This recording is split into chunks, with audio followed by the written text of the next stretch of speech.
really what's going to drive this entire course. We're going to begin looking at DNA, its structure, its function, where it is in the cell. We're then going to move on to RNA. So RNA is transcribed from DNA. That is, a copy of DNA is made into RNA. And RNA acts as the messenger of the cell. It takes the information from the DNA and then allows it to be made into protein. So in order for RNA to be made into protein, it must be translated. And we call it translated because it's going from a nucleotide into an amino acid. So both DNA and RNA are nucleotides, but protein are amino acids. And proteins are really the functional component of the cells. They're the parts that are the enzymes. They're the parts that are the structural components of the cells. They're the signaling molecules.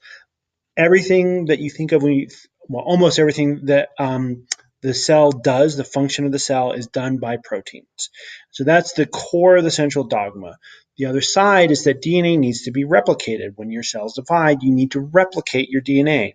And so the other part of the central dogma is replication. How do we go from a single copy, a single copy of double-stranded DNA into 2 daughter copies? And so this is really everything that we are going to learn in molecular biology.